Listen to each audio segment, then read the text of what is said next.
a hexalog. The vibe that stands for Women Inspire, Build, and Enhance is a platform dedicated to fostering women's excellence.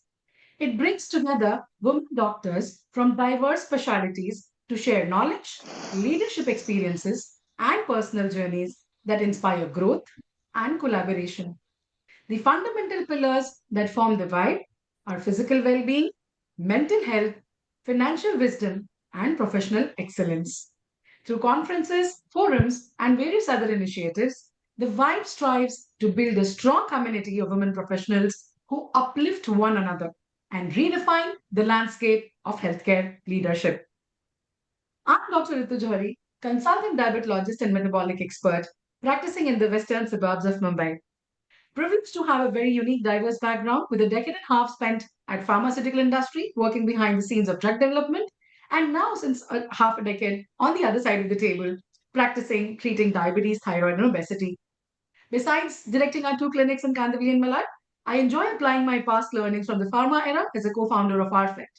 But what brings me most pleasure in sharing is the introduction of this exclusive initiative, The Vibe, as a founder of one of its kind platform that targets fostering women excellence. With that, let me quickly introduce you to our entire team Vibe. Dr. Lotika? Yeah, hi. Good afternoon. I'm Dr. Lotika Purohit, diabetologist and a lifestyle medicine physician practicing in Colaba since the last 3 decades. I also am a visiting faculty at the JJ Group of Hospitals and the Grant Government Medical College. I'm a partner at Sugar Doctor Medicare LLP, along with my partner, Dr. Suresh Purohit. Besides that, I'm a mother to an artist and an entrepreneur. And amongst the various things that I enjoy doing, I think what gives me most pleasure is the happiness and the glow when I see a person who, with diabetes, with good metabolic control. That is always something that really delights me. Now I hand over to Dr. Kavita Rani for her introduction.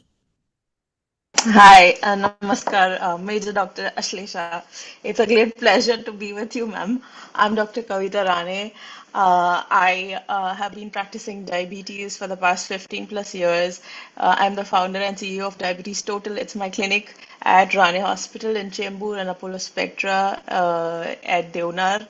And I am a visiting consultant in Lux General and Charitable Hospital in Chembur. In my hobbies, I love to paint, dance, I love music, I love sketching and abstract art. I love visiting galleries and I love to travel. I have had my own travel exhibition at Jahangir Art Gallery. And I'm excited to be here and looking forward to chat with you today. Over to Dr. Pranjali. Good afternoon, everyone. Good afternoon, Dr. Ashlesha. So, I'm Dr. Pranjali Shah, Director and Chief Diabetologist at iHeal and App Diabetes Clinic. I love treating young diabetics and help them living stronger and longer. But if you don't find me in my clinic, you will find me doing farming, hiking, spending time with my pets, in the shelter homes, and I was a state level badminton player too. So whenever I get an opportunity, you will find me on the badminton court too. Over to you, Dr. Rukia. Hello, welcome Major Dr. Ashlesha and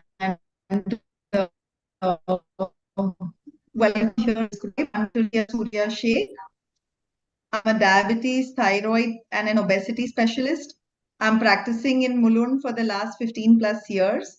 And I like to do, besides treating my patients who give them a lot of smile, I really enjoy is working out. I like to play carom.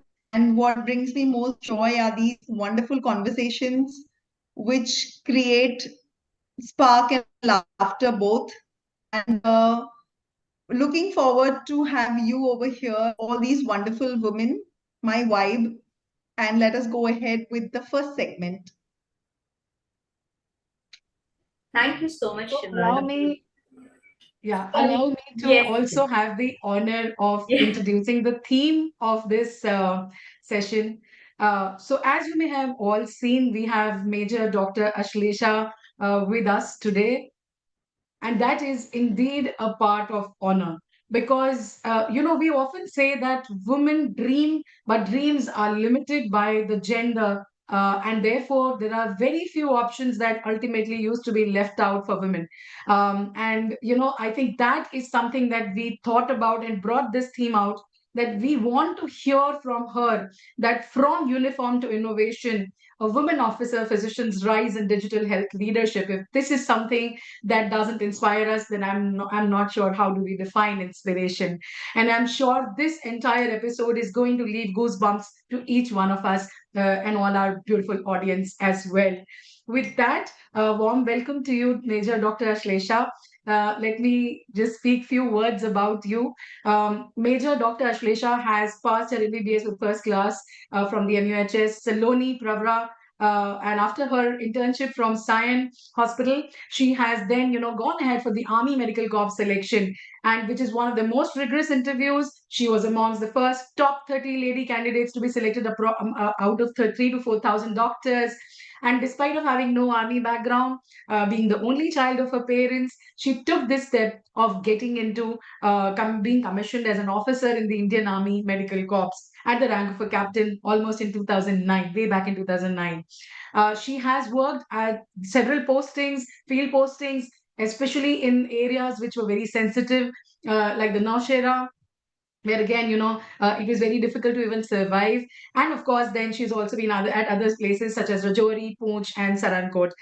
She has also received Special Service Medal of Rakshak and Sainya Seva Medal in the JNK AMP area for her service in this region under highly uncongenial environments. And as a part of the Army of Sadbhavna, she's also carried out local population services from border villages, especially for women who were otherwise deprived of even essential healthcare facilities. She's also received promotions to the rank of major. She was posted at naval ships, Hamla. She's looked into logistics, training base of Indian Navy as well. Then she also became a member of the very coveted Western Naval Command workup team for INS Strata and a missile battery base of Indian Navy. After completing her short service commission, then she moved on to community medicine. So again, and I would say a trailblazing step, where she completed her community medicine MD from MGM Medical College, Navi Mumbai. And of course, during all this time, due to her passion for working for the nation and people of the nation, she decided that this is something that would be, of her found interest. She's also a founder of Anandi Foundation, which is dedicated to health and education for rural communities. So with that, Major Dr. Ashlesha, I'm sorry if I may have missed out. There is so much to talk about you, but I will wait for you to speak up about those. But quicker question: how did you feel when you got our invitation to come upon the Vibe? Oh my God, this is an introduction, which is, for me, it has been an introduction to myself. And that is so, so kind of you. Really, I feel warm. In fact, the moment, so when I met Pranjali and we had this conversation, we immediately hit all the right notes.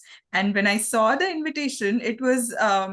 it was the vibe of that, the invite itself was so warm and so inviting. I am so feeling honored, but more than that, I'm feeling fortunate to be in a company and in a circle of sisterhood and this strong connection that I'm feeling with each one of you. I don't feel like I'm meeting each one of you for the first time and haven't met in person really. So it is something which you have built as Vibe. And the name, as the name suggests, it has that strength, it has that that strong connection between, and it comes out, and it is something I really admire and I think I cherish. So thank you so much. I'm so honored and so delighted to be here today with all of us. Thank you so much. With that, welcome you and over to Pranjali for the segment one. Thank you so much, Dr. Ritu. And so let's start with the segment one, where we'll be talking about courage. So this segment is very special because it speaks about courage, the courage to serve, the courage to adopt, and to keep showing up for people no matter where life places you. So not every woman gets the freedom to dream. And even when she does, the choices offered are often shaped by expectations, limitations. Today, we are having you, ma'am, here, and I'm going to ask you one question. So you began your journey as a doctor in armed forces. What inspired you to join the military as a physician? And how did the phase shape you, not just as a professional, but as a healer? Yeah, thank you so much for that question, really. And the prelude to that also means a lot, especially a girl when she wants to, when she dreams. It is not upon her to get that dream fulfilled. You need to have a strong support as a woman, and more than not just when you grow up, but right from your childhood. Armed forces is a career which you cannot really decide to take up overnight. Yeah.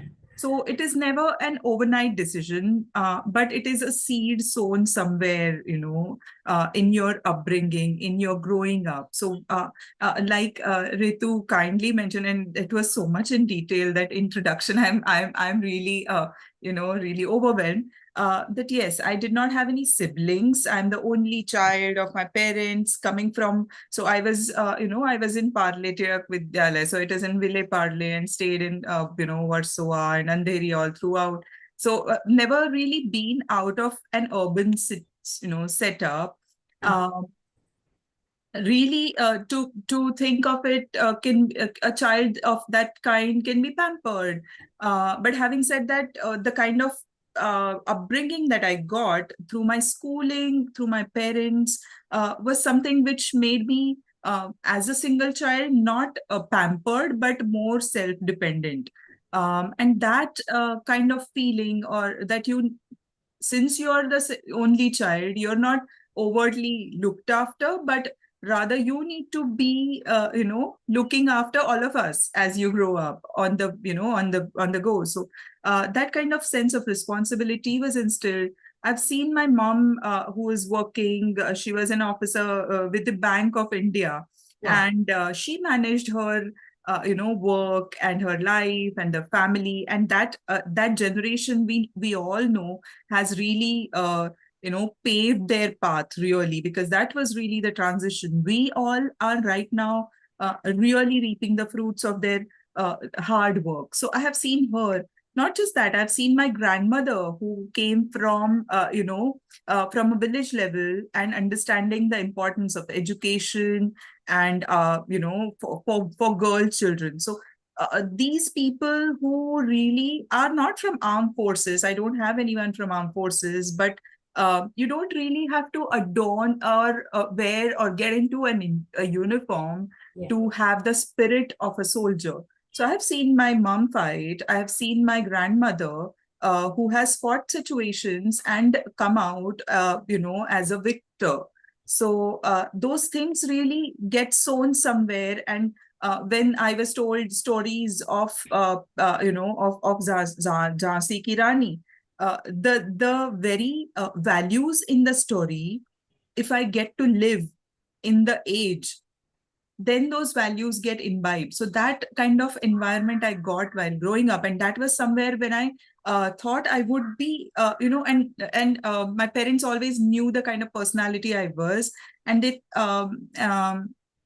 so when I decided, and of course in my medical training also, we had quite a few professors who were from armed forces, retired, etc., and their stories always inspiring. So even that really helped. So when I was completing my final year, somewhere I had that thing in mind, that I don't want to get into the rut of, preparing for the CET that time, and then going into the residency right away, and then going ahead and doing this. It is the cycle, right? When I saw you for the Yes. first time, as I was telling you, you have that thing, that. So I'm sure your parents must have seen that, it is very important. Yeah, it is very important for parents to support the child at that, and then also to, have that confidence that even if it goes wrong, we will back you up. So that kind of support I had, and I feel fortunate to that I had that. And the second phase, which was when I decided to so for a girl, it's not just the parents. When you grow up, you also have your partner and your in-laws who play. So again, my partner had I had a very strong support in him, and even my that time future family, but now my family, so my in-laws, they too had that kind of support, and that is the reason why I could actually dream of a thing and go ahead, fulfill it, and also pursue it further on. So it's always not one woman. It is so many women. My mother, my grandmother, my mother-in-law. All so of them women who maybe support women yeah. to go ahead. And I think that is something, if you have, you are fortunate. And if you have, you should make the most of it. So I think I'm only doing justice to whatever they, are expecting of me. Excellent measure, Dr. Ashlesha. So now next question is, you have walked a remarkable path from your military medicine to community service and public health roles. So which lessons from your time in uniform, like resilience, teamwork, leadership, continues to guide you even today? In army or in uniform, every day is a lesson, really. Yeah. So I'll tell you I remember while you were talking, I actually had planned of telling something else, but this one is very rather funny. So after our training, so during our training, it was in Lucknow. So we have our military, AMC school, college and school in Lucknow. So during my training, one time my parents came down to Lucknow to meet me, and also to meet our officer in charge for the course. When the family comes, they are paid a lot of respect. Obviously, family is the backbone of an officer. So my parents came, and just like a girl's father, he said, she's your daughter now, and things. It's like, no. She's not my daughter. She's gonna be, if at all, I can be a mother-in-law to her, is what my officer told. It's like, I'll give her what is right for her, but it will not be straightforward. So trust me to do that. And I remember that, and then that was a lesson. So it's not going to be something on platter for you. You have to earn your way. You have to earn the respect of the troops there. Armed forces being largely male dominant. Now we are having these transformations, reforms in armed forces, but even now it is largely male dominant. So you have to pave your path. You have to really, so that is one. And the first day when I reached my unit in Nowshera, so it was it was a field hospital, and it is right at the bank of river, of a river, which is like flowing by. And it is a very, very remote area. So I reached there, and there are smaller bunkers kind of to accommodations. So this was the first time I was actually going to the field, and I went inside inside the room, and there was a small bathroom which was created. It is all ad hoc. It is made with asbestos sheets and everything. So I went inside, and I saw in a bucket there was a large spider, this big, right? Very large spider sitting inside that bucket. And here I am coming. So it's fine. I mean, you come from a very urban background, and I'm so it was now upon me to either scream and run out of that room, and be the butt of all the jokes of my fellow officers for rest of my life, or just just throw that spider out, throw some water on it, and just keep quiet, take bath, and come out. So that is what I did, and I realized that I have to overcome. So you can't be not scared, or you can't be not fearing, but overcome those fears and get the courage to is do it. something which is you have to master. Faster. Oh yes, there have been, and then thereafter there was no really getting scared of things like.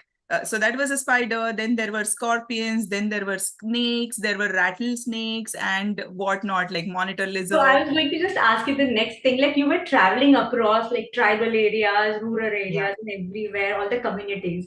So when you reflect on those journey, what is one moment or achievement that feels most meaningful to you? Because I'm sure there might be many memories when you're working and traveling, but which moment that shows, yeah, that was a meaningful to you today?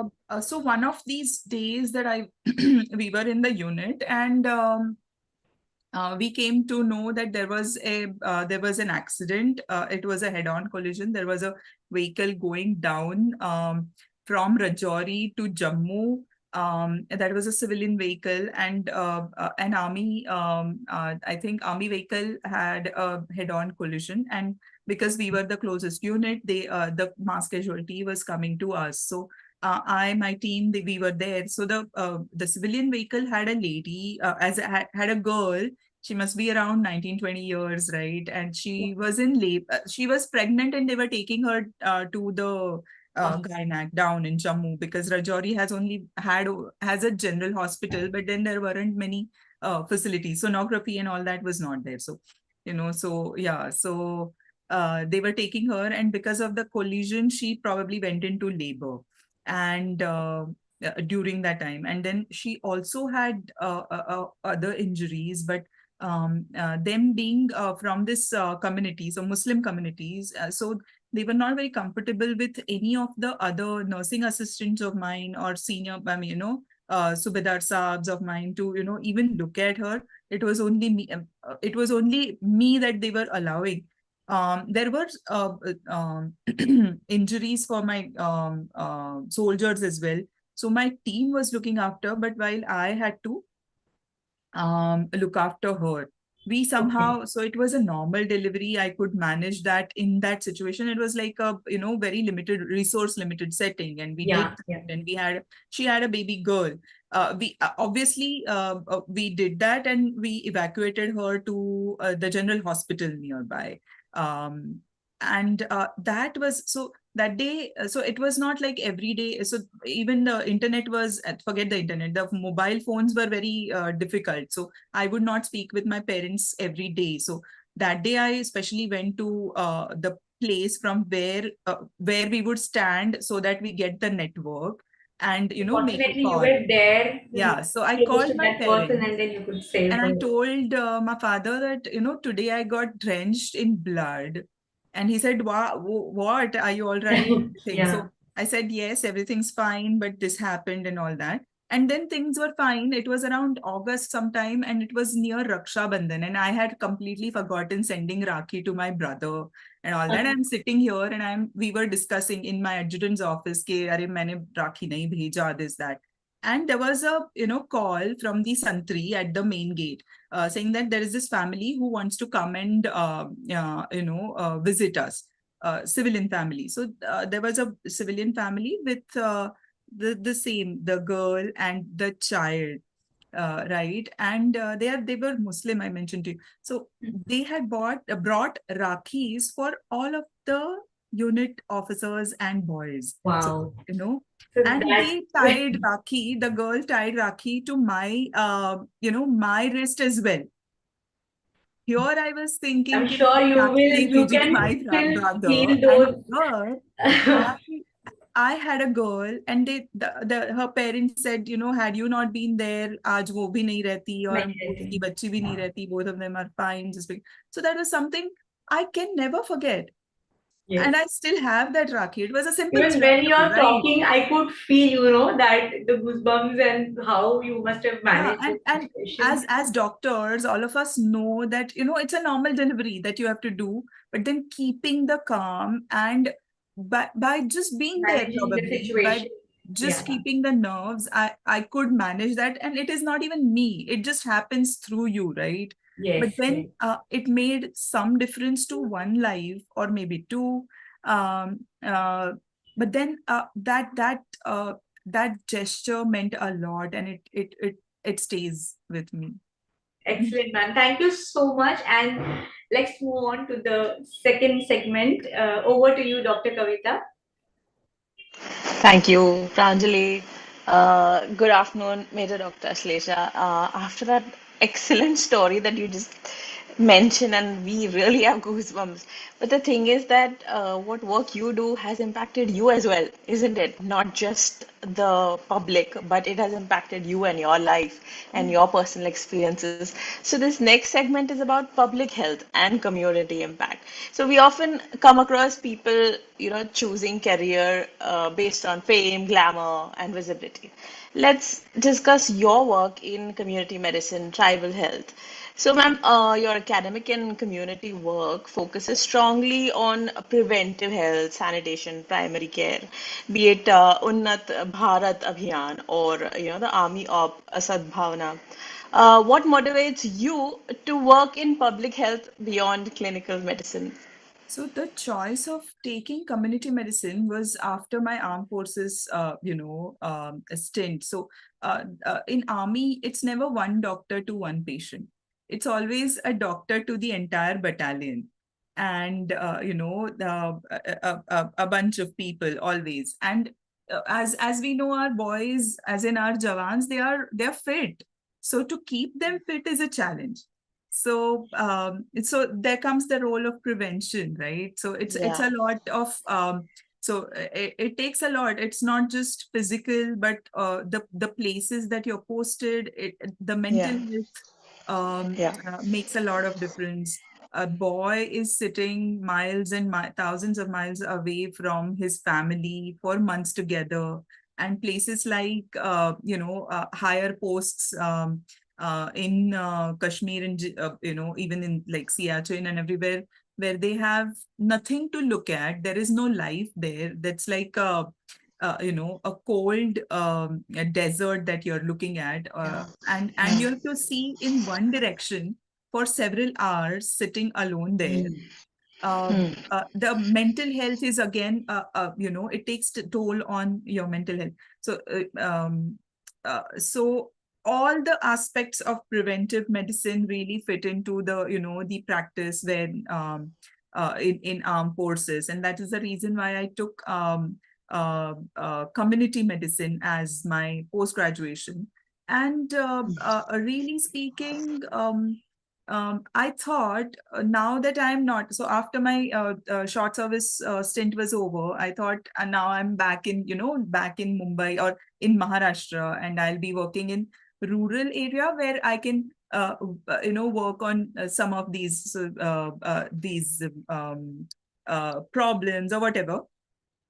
And now there is no more war. I'm in a peace situation. But when I went to these tribal areas, hardly 30 kilometers away from a city like whatever, Navi Mumbai, I saw that there is a different kind of war going on there. And you don't even see the enemy. You have to fight it with a soldier spirit. Enemy of there are no maternal child health services. There is a lot of lack of awareness and so many other things, sanitation and hygiene and things like that. It's not like government is not doing it or it's not reaching our extent, our vastness of our country, the diversity and the number is so large that as Yeah. many soldiers in community medicine you put in, you need furthermore. So there is a lot Yeah. of work that is to be done. So and it was kind of my calling, and that is the reason why I took it up. And yeah, that I'm still learning. Yeah, I mean, what you're saying, it's like an unseen enemy. You are still fighting it as a soldier, but you won't see those bullets coming in, or but it mentally affects them, those people staying there, as well as the people who are giving treatment or trying to do something good for them. You're absolutely correct, ma'am. So, in your experience, what are the most persistent barriers to health equity in tribal and rural communities, and how do you approach them as a public health leader? Like any gender discordance seen in seeking healthcare in these sectors? Thank you, Dr. Kavita. It is really important. I know we always talk of progress and gender equality. The place where we are sitting, we are talking about it. But really speaking, gender discord or gender inequality does exist, and it does affect disproportionately when it comes to these populations, marginalized population. We try and work a lot, but then it is so deep rooted in the communities that it requires much more to do at various levels. So it's not just the health or the healthcare professionals who would help and it would get solved. It's right from it's a vicious cycle. Let's say when a girl child of lesser age gets pregnant, who's already malnourished and bears a girl child at that age, Also, who was born malnourished, right? So it's a yeah, vicious yeah, cycle, and there are correct. so many ways and stages where we need to really uh, intervene if we want to. And I don't know, there are many efforts, and so a lot of work keeps happening. But then there are multiple barriers for this. Gender is one, but then a lot is on education. Um, right now, we are also getting into the digitalization of healthcare. So, right now, digital transformation kind of helps us reach. So, accessibility is one of the barriers, definitely, which we are trying to overcome with, technology or digitalization of healthcare. But it does continue to remain one of the barriers. But really, gender does play a large role when it comes to quite a few of these problems. And like they say, a woman when is empowered, or a woman when is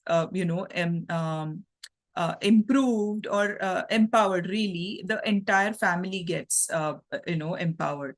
So the same Yeah, way, if the woman is not empowered, the entire community or the family is suppose, stuck yeah. somewhere. So the whole progress depends on the progress of Oh, that one lady of the family or the house in the community. So yes, there are these multiple barriers, gender being one of the very, very important. mhm. Correct, ma'am, because when we empower one woman, the whole village gets empowered. That is true, and it is known and seen. We have experienced that through our lives here, at least in I urban I settings. I remember one time I was in Surankot, not in the hospital. I was at one of the battalions, and it was a far-fetched battalion. There is a place called Loren. Loren. So if we'll find it on the map also. Mostly it shows on the other side of the LOC on the maps. But it is our side only. The maps are many a times, misleading. So on ground, it is our side. And I had gone there, and people around there came to know that there was a lady doctor who had come. So from one of the villages, which were, I think, 2 or 3 hills down on the other side, had gotten. So they had come to show. So they came to show me. So I was in my whatever in the office, and the nursing assistant said, "This is not the time," and all that. So but then they said, "We have to. हमको दिखाना ही है." they had gotten an entire barge, khart rehti hai, khart, the woven, Bed. bed. Yeah, can't. Yeah, So yeah. cart. So Bed. they had gotten the entire cart, and I said, "Kya ho?" It's like the patient could not walk, right? So they had to pick up the whole cart, and they had gotten, and they kept it right in our MI room, we call, so medical inspection room. And then I went, and there was a I think a 30 around year lady who had an abortion, and followed by that, I mean, it was a miscarriage, and there was lack of hygiene. She had infection all over her body, and her, this thing, she was almost, and she had only no flesh, only the bone and the skin. And they had not shown her anywhere or not taken her anywhere, just because they did not want a male doctor to see her. So yeah, and because I had come there, so they had just, gotten her 3 hills here, and to show me. So whatever I could do, but then I said, you have to refer and take her down. We tried to take her down as well, but it is ultimately the family's decision whether the woman gets healthcare as well. So it's not Right. our decision. So it's that grave, when it comes You, to gender. yeah, I mean, it is an earth-shattering story, and you literally answered my third question, which actually says how you maintain compassion and effectiveness while working in such, lack of basic resources and situations. So, moving on to the next segment, I would like to call upon Dr. Lotika. Thank you very much, ma'am. Thank you, Dr. Kavita. My God, it's really, really very inspiring to hear your stories. Now we move on to the next segment of leadership, learning, and lifelong growth. Now, as a woman, you're already very qualified, but still you have obtained additional qualifications, and you've also conquered expertise in these domains. This segment talks about your academic growth, certification, and evolving as a leader in the healthcare system. So, you hold additional qualifications from institutes like Harvard Business School, Yale School of Management. How have these global experiences expanded your perspective and impacted your approach in India, especially in the rural segment? Thank you so much, ma'am. It is really an honor to take this from you, really, because I see a bunch of accomplished women leaders in the group today. So really talking to, I mean, inspiration is everywhere, right? So I am like deeply inspired by this forum. But really speaking, it's very important to keep inspiring and keep challenging oneself continuously. And if one wishes to grow, otherwise we kind of get stagnated. So it need not be in that in terms of any degree or anything. So this very forum, this very venture, I think would be something which is superb. Uh, you know, to have a personal growth. So when I thought of, so when I came out from the service, and then I also did my community medicine. In fact, while doing community medicine, I realized one of the barriers as access, I mentioned to you, access barrier. And the same time, around the same time, COVID happened. So there were quite a few villages which were banned for doctors, so they just did not allow us to enter there. I had a very strong network of ASHA and Anganwadi workers in these tribal villages. So these ladies, they said, we used to visit there every month for their ANC or whatever, their immunization, this, that, and so that these ladies do not miss out, and they follow up regularly. And we made the maternal mortality in that entire block we brought it down to 0 for the 5 years. So there were no maternal mortality, and just because of COVID, we couldn't have left it to chance. So that was the time when I actually thought of digital health, and so my Harvard certification for digital health actually came out of that effort, where when I started working on a model of eSanjeevani, which is our now government portal, government's program for telemedicine. So it was just beginning, and Lieutenant General Kanetkar Madam, who's former Vice Chancellor of MUHS, but also she is an accomplished officer in uniform, and it was her baby in her dream, eSanjeevani, for the nation as well. So in the past, and I thought this is something which is required right now, so that we don't lose out on these patients, on these pregnant ladies. And that is where I started this project. And then for the project, I wanted to add to my qualification, because you need to really learn what you have to do and what you have to deliver well. So that is something. Management was because during the COVID, I had to really manage the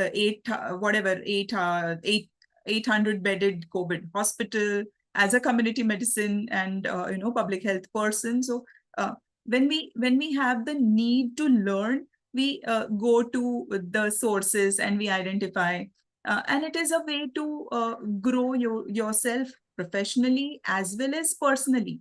When you go to these international forums, you realize that so you basically come to know different perspectives, different situations in which people work, but also you realize that the difficulties that you face in your place or in your place of work are probably similar, and you kind of identify with them many a time. So I actually learned a lot from these international courses. I learned more from the peer than from the professors or from the course. Yes.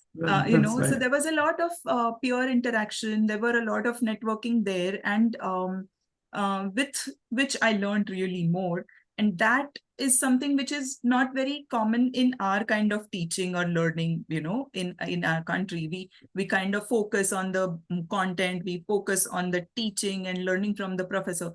But here we actually, in the adult learning, I really learned a lot from, various people who were part of, some of the African countries, and quite a few from American, various states. They have different standard. It's finally, I think, a whole global village that works, so and pure we learn learning from is something which gives you a perspective as you grow further, and experience. Nowadays, all data is available everywhere. Yes, but what you cannot replace is the experience. That's true. True.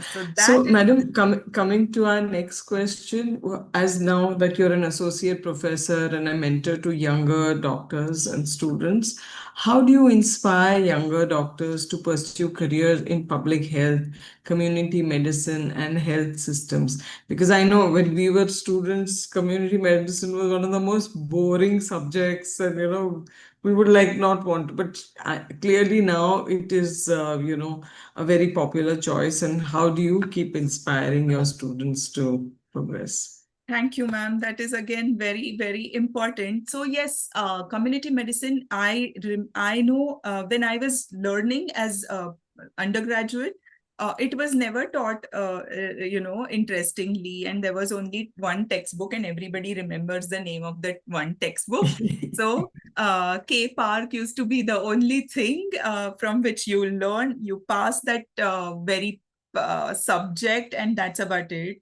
Really, that kind of learning is not what we not what we are looking at now. In fact, I would say the other way around to my, to my students, whoever, probably my interns or whoever comes to me asking if I if I would recommend community medicine as their post-graduation, I tell them that don't take community medicine. If you are coming with that mindset where it is no emergency, or there is no, then like non-fixed hours and kind of, relaxed life. Community medicine is all but this.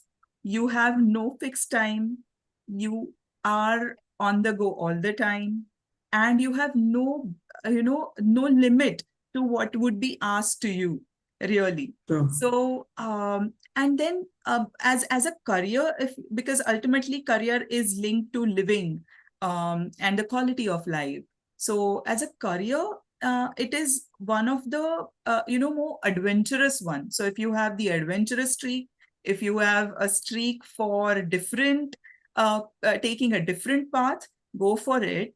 It's not a really it may not give you, so it has the range of it. If you want, you will be able to sit in a place in a college and do the teaching.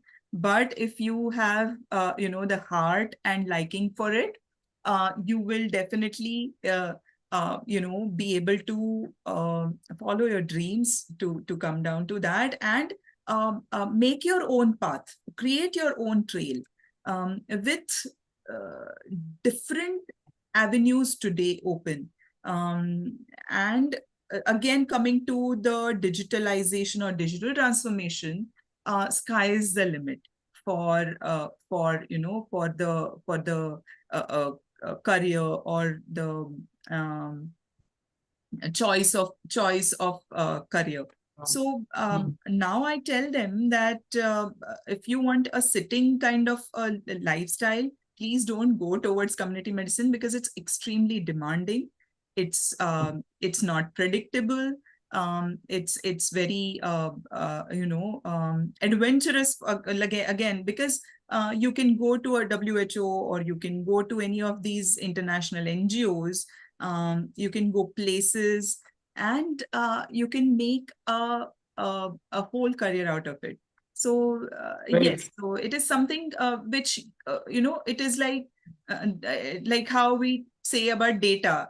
Data tells you a different story the way you cut it. So community medicine, the way you want to spin it, the way you want to take it ahead is upon you, but you need to have the heart for it and liking for it. True. Thank you so much. It is really very interesting speaking with you. Now I hand over to Dr. Ritu for the next segment. Is Ritu there? Thank you Yes. so much, Dr. Lotika. And of course, Major Dr. Ashlesha. We've been hearing, and like I said, goosebumps continue. But let me move on further. So, again, bringing up the patriarchal society that we live in, and thank you for bringing that up. I think it's very evident that women still have to fight for, dreaming, and they still have that mindset.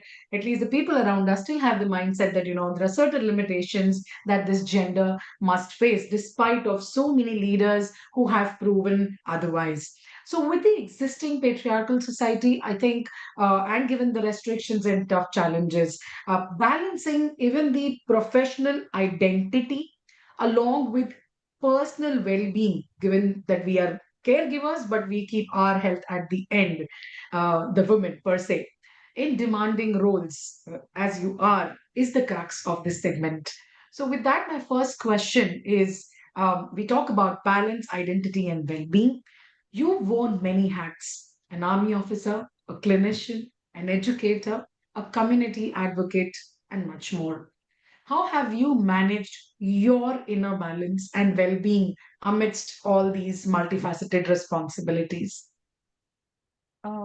Dr. Ritu, yes, it's very important, and it is always seen that the woman takes her health for granted, and as the last priority, and that has and of course, not to mention the mother's guilt.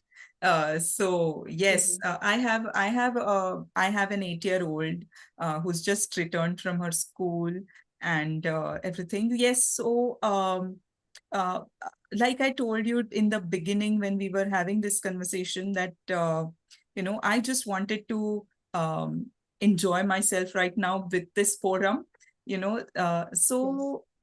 really speaking, I never shied away from asking for help when I needed it.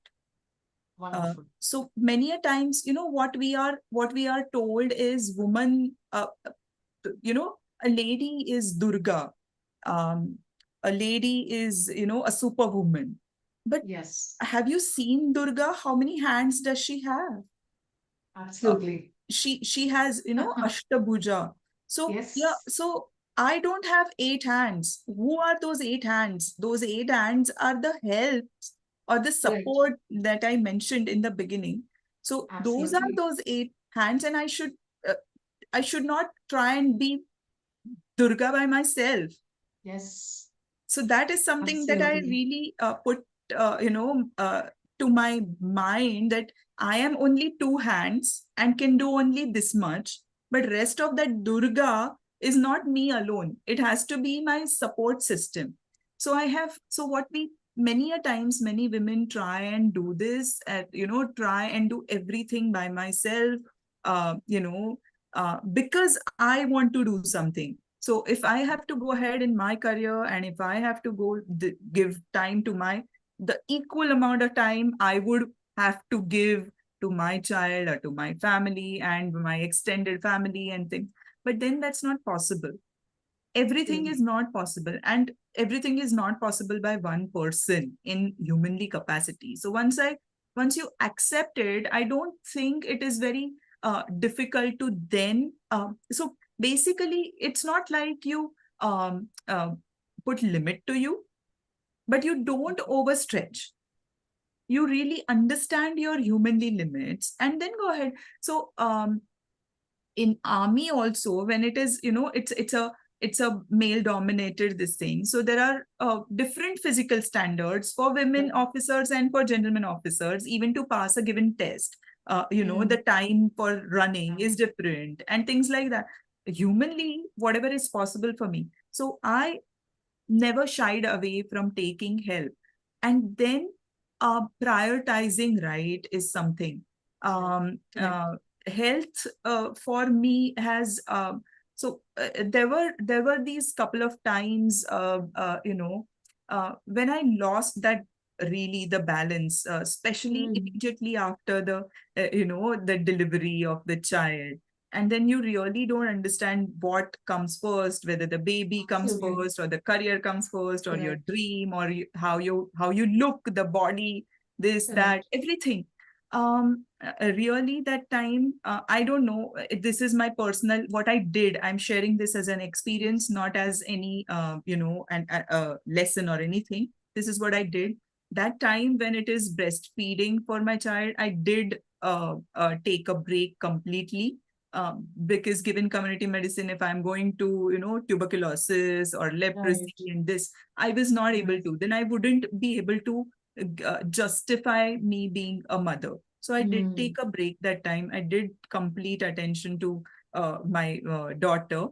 Then on, after once that phase was done, um, uh, it was again very difficult, that separation, mother's guilt, right? Leaving the Absolutely. Yes. child Yes. alone and going and doing your thing. But then it is also equally important, because when my daughter sees me working hard for my dream, she actually learns it. Not, yes, Dr. Latika, you're saying something. Oh, all right, sorry. Yeah, so she sees and she learns from it, and it is without us teaching her or preaching her that gender equality. So that time it was the priority for me to go ahead and start my work again, or pursue my dreams. But of Agree. course, again, when we are talking about this, we always require support, and I have always found a very strong support in my husband, Aditya, who has been there, throughout, um, uh, uh, whenever it was possible, looking after the child. looking after the family, many a times looking after the familial commitments, their birthdays, and so many, like God Bharai and pujas and so many things which I would have missed, and he has attended and he has managed. My parents have done that. My in-laws have done that. But one thing that I can say is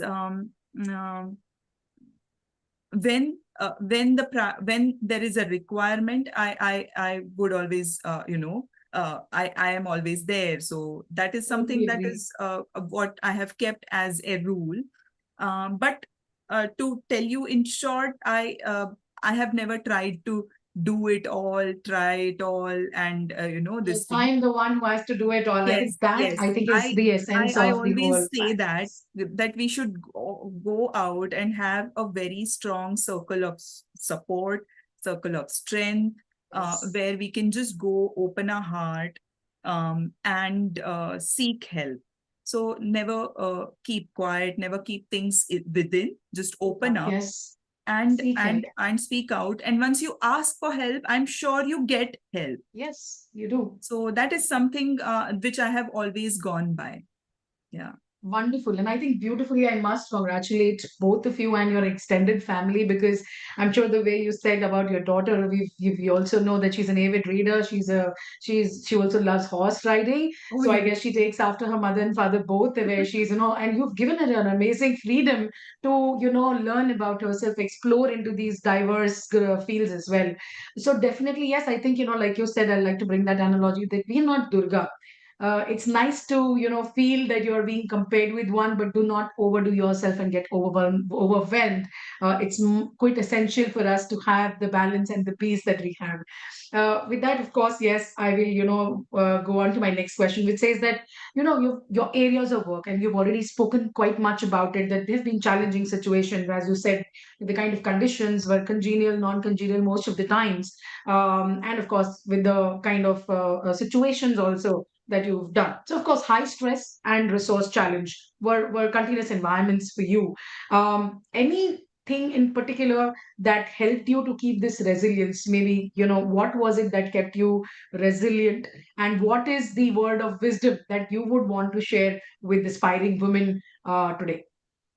Yeah, so your inner strength. So many times I was asked, were you a sports person during your school? Did you learn taekwondo, or did you learn karate, or what self-defense? So really speaking, none. So it is this, the strength lies here, not here, is what I always say. So it lies in your heart and within you, and not the muscle or anything. So really speaking, it is the inner strength that makes me what I brings that resilience to me, and that again does not come overnight. It is cultivated, it is sown into the very DNA, into the very upbringing, the formative years.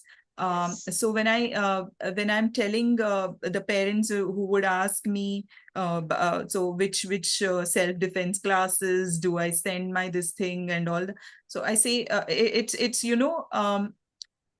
make your girl so strong mentally that she does not require something to come to her till she has to use a physical strength. So she needs to be really mentally that strong to take on the challenge of every day, or the coming up things. So it's the strength lies inside you, and the strength it is always there in each of the women. You need to really unlock it. Once you believe in yourself, really there is no looking back. So you need to have that confidence. Whatever you want to do, you have to give your let's say 100%, if not more. I mean, you don't have to really give 110, but you give when you're convinced about your dream, when you're convinced about what you want, it is the inner strength which takes you through. It is that resilience and that confidence which only takes you, to the, sorry. Yeah. No, wonderful, truly, I think encouraging. Through your, your objective, your dream. Yeah. Wonderful. So beautifully put up. Thank you so much, Major Dr. Ashlesha. I'll pass on the baton to Dr. Rukia for the last segment. I'm sure, listening to all your stories and your journey that you have been through, it just gives me goosebumps about, the immense amount of experience that you have taken over a period of time. And, with this last segment, it just told me that balance isn't about doing everything at once or doing it perfectly. It's just about staying grounded in who you are, even when you're carrying out those responsibilities. And you have aced it perfectly, Dr. Major Ashlesha. So that brings us to our last segment, which is the future of health and your legacy that you want to keep up to. So what future are we building? What are the systems, that will last beyond us? And what is the legacy that we are leaving consciously or otherwise? So my first question to you would be, so when you look ahead at where healthcare in India is headed with the digital health, with telemedicine and preventive care, and even these community-based approaches, what genuinely is exciting you most? Thank you, Dr. Rukia. Right now, we are in such an exciting phase of healthcare. Sometimes I wonder, is it really us, or is it because I am in right now in digital health, and is it really us, or is it just it's nothing but a hype? But really looking at it, it is a transition that we are experiencing. And it has been coming. It was in different sectors before, so like finance and everywhere there was a digital transformation. Healthcare took its sweet time because it's something to do with life, and persons, so actual persons. So it's not about only data, it's not about only numbers.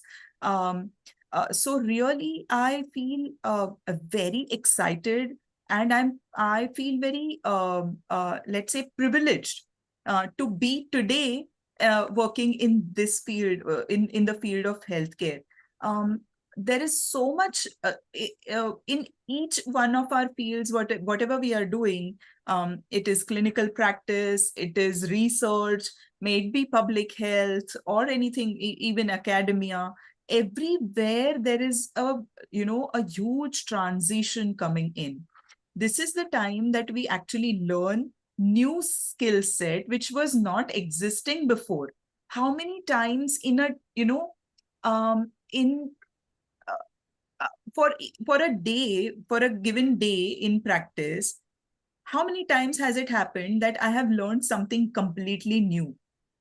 With artificial intelligence and digital health coming in, we actually can learn new, and we can actually take it to our next generation, make it more meaningful for our next generation of healthcare professionals. So I think this is very exciting. What we do today as healthcare professionals, in digital health, in use of artificial intelligence, how responsibly we create it, how we create the practices are really going to set a benchmark. And every time, whatever we are doing, we are actually setting our benchmarks, and we are going beyond our own targets every time. This is how new the field is.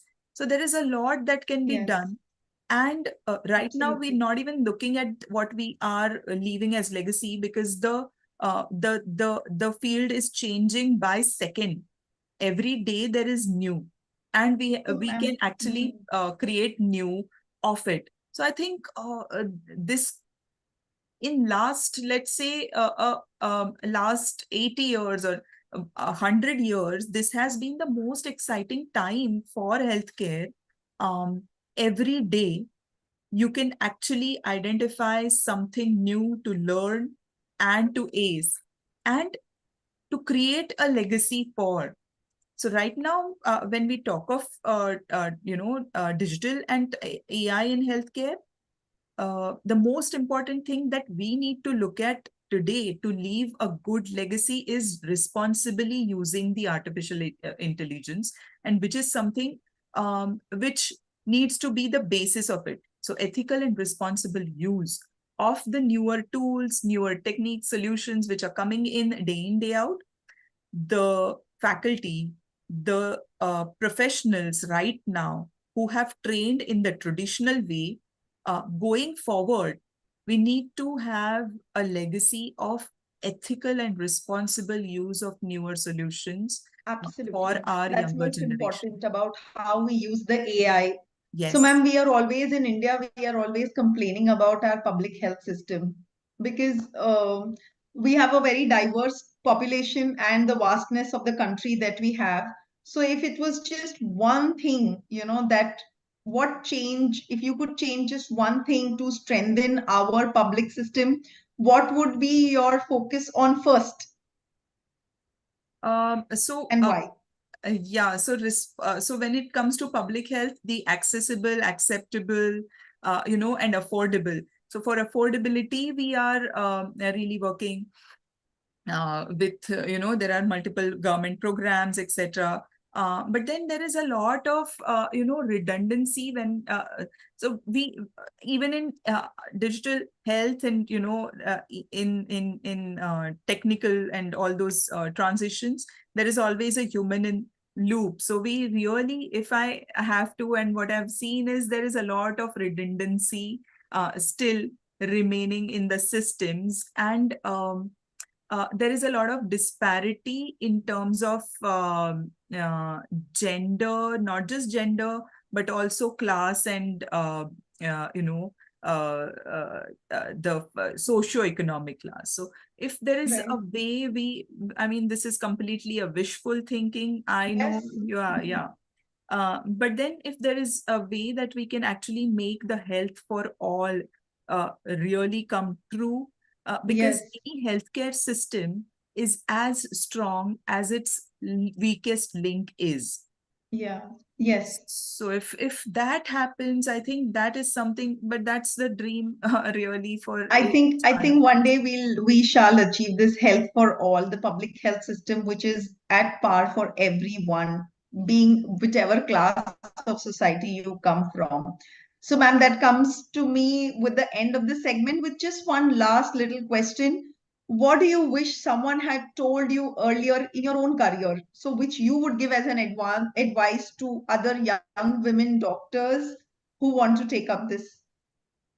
Really, the thing that I mentioned to you, that you are no Durga and you are no superwoman. Just be yourself and do your thing, is what I was told by one of my, really dear seniors. So, and then it was from armed forces. So, so she herself, so she really does. I mean, ma'am really does feel like a superwoman. But then she said, please, to understand your own capacity is a learning in itself. While you increase your capabilities, you also understand your capacity, and then work and then achieve. So you will achieve further. So then you go stepwise, take smaller steps, and then go for the sky. But this is how you do that. So it was something which really helped me, and that was during the time which I was really struggling personally and all that. How to reach, how to break that barrier really. So that was something I really took seriously. Yeah, and I think it really makes a lot of difference when you understand your capacity and then expand or learn, increase on your capabilities. Yeah. Ma'am, it's been so wonderful to understand, and I feel so glad that such amazing women are in position of power today and in public health too. And I just see brightness in future. And over to last segment, the most exciting segment, to Dr. Pranjali. Thank you, Dr. Lukia. Now we are changing our gears, and the questions will come straight from the heart, and you need to give answers from the spinal level. You don't need to think a lot. It should be a quick. So, my dear Dr. Ashla, let's start with our questions. So, first word that describes service to you. Service is a way of life. Perfect. What does resilience mean to Dr. Ashlesha? Nature or nurture? Resilience is in nature. For a woman, it is a nature. It has to be. Wow. One habit that fuels your energy. One habit that fuels my energy is never to get bogged down or keep with in the past. Wow. Your leadership mantra?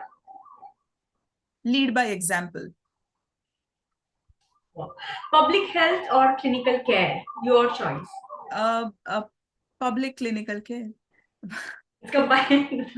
but really public health, because that's something. So you can deliver clinical care in public health setting.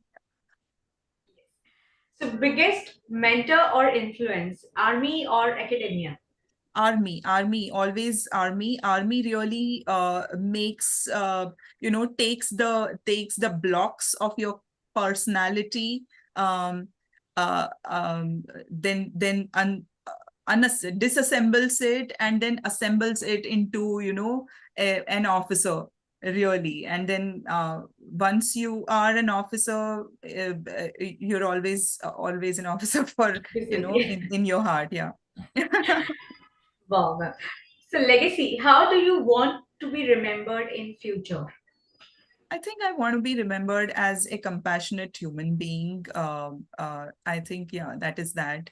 At the very core of everything that we do, we really want to help our people, our community, and to help. We need skills, we need our knowledge and everything, but we need to have a compassionate heart, and I think that is that. A good Wow, human. so that was sharp, straight from the heart, and authentic. Over to you, Dr. Rukia, for the closing. Thank you so much. Yeah. Thank you. Thank you. Wow. That was really It's been so wonderful to hear from you right from your journey, as being a NAVE MBBS student to then joining Army, and the varied experiences that you have had, and now holding an absolutely another hat, coming into public health, being on the government side of it, and dealing with these issues day in, day out. What I am most appreciated, or I'm really inspired by you, is that even today you want to update yourself, you want to upgrade yourself, you are learning every step so that you can give a better public health. And health for all is something that we all also look forward to. It's been really nice to have you, Major Dr. Ashlesha Tavade Kelkar, and it's been an absolute pleasure for you to accept our invitation and spending us your time here. So before all of us would like to give one thought which really, stayed with us. And for me, it has been that don't be the Durga. I think I will not forget that, that Durga, remember that Durga has 8 hands and you have only 2. So that's why we need this support. That's why we need other women to support us, to give me those other 6 hands. And I have here with me. Yes. So they are going to be there for me. I know that. Always. So yeah, that is my take. Over to Dr. Kavita. What has been your learning? Ma'am said you don't need to adorn a uniform to be a soldier. I will never forget that. we are all soldiers, and that Yes. is so cool. It is decentralization of power, literally. I love it. Being a soldier is not really with the gun that you have or with the uniform. It's the mindset. Yeah. And Dr. Pranjali, So for me, there are multiple. It started since, I think, since a month we met for the first time. But today I would say it's knowing your limitation is the first step towards learning. So that was excellent, ma'am. Thank you. Dr. Ritu. Again, there's a list that comes out, but for me, one, of course, handing over from Rukia. Even if you want to be the Durga, please search the rest of the hands. You need So to I have think the that is the circle of first thing that strength. I would Yes. say. And then, of course, sisterhood and work towards uplifting women prioritize. Because, yes, this is a world where we want to be having the opportunities, but strive towards it. I think that is my take home. My take home is mastering, overcoming your fears. I really like that. The thing that you explained about the spider and, choosing to overcome that was really so powerful and, really impacted me. Thank you so much. It really has been so nice speaking to you and really got such great insights of, how the army life is and how life, how you are using all the learnings and other learnings and into your life to impact the lives of so many people all over the state and especially in the rural areas. Yes. so let's do the vibe. Let's do the Yes. vibe. Let's do the white Let's do picture. the vibe. Yeah. Go for the signature closure. So we just join our hands, and at the count of three, we say "Be the vibe." So we say 3, 2, 1, go. Be the Be the vibe. vibe. Thank you Thank so much, you. Major Dr. Shlesha. So It's a much. pleasure and We honor hope you had having you. fun. Really We had so nice. much fun, ma'am. I had more fun. It was really going through my own experiences, and I remembered so many things. It was like amazing. It was like chatting with my besties from Yeah. school. Woohoo. It was super. Thank Bye. you. Thank you so much, Pranjali, for Thank this you. one. I really appreciate, and I really am so happy. Thank you. Thank you. Thank Thank you to so Thank you. much, ma'am. Thank you. Thank Same. you. Bye, everyone. Bye.